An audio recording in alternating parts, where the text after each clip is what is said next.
already. Oh, okay. So you guys can tour the museum. They said it starts at 10:30, I think. There's a lot of stuff to look at back there. Yeah, well, I wanted to talk to him a little bit about this while we're here. Okay.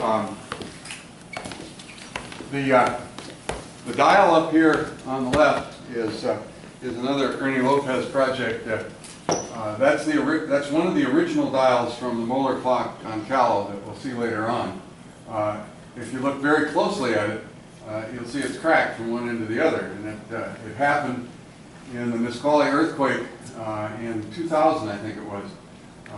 We had I'd say that was about a magnitude 6 plus, centered about 50 miles south of us here, and it shook things up here fairly well and cracked that glass dial.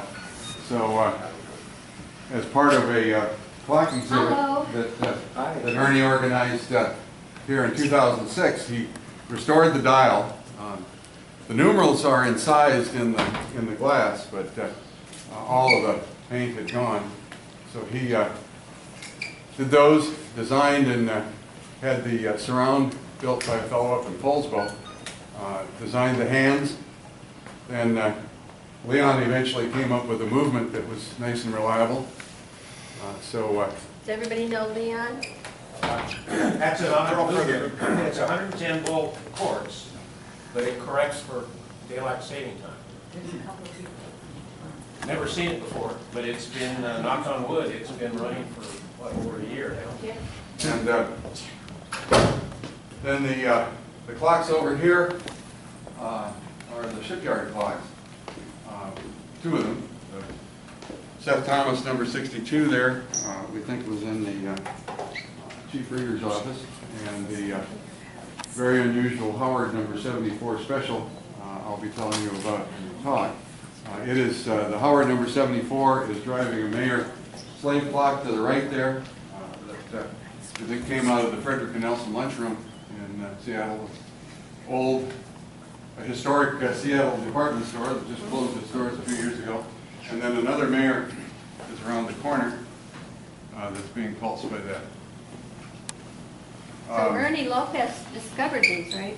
At the shipyard? Yes, Ernie found these in his when his job took him to the periscope shop and a few other nooks and crannies up there. And They were about to be appropriated by private individuals, and we managed to.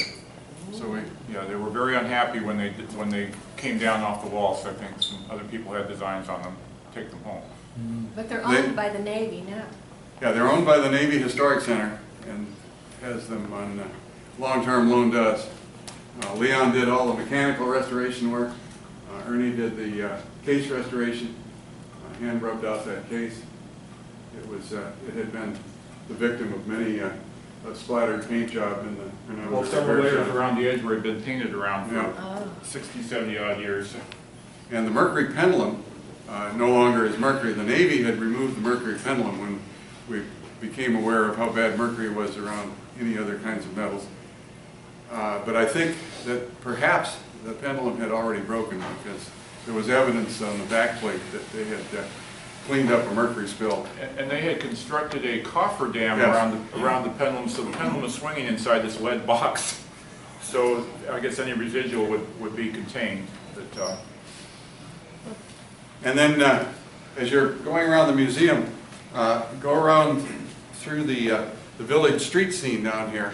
And the last shop on the left is the John Moeller clock shop, watch shop, and it contains large collection of the tools and artifacts and so on from the Moeller clock, or from the Moeller shop. These were donated by the lady that has the art gallery right next door here. Amy Burnett. She bought the Moeller building after John died in 1985, or in 2005, I'm sorry, and got all of the contents. These were guys that never threw away anything. So we have a really nice collection of what a turn of the century all the way up to the present jewelry store would have had for tools and stuff. So with that, wander around and we'll gather in the back. The street scene is where the clock is, Yeah. the watch shop is. Yeah, down there. And then I have a display in the back of some mayor-related stuff. And then we'll get started with the talk here. People have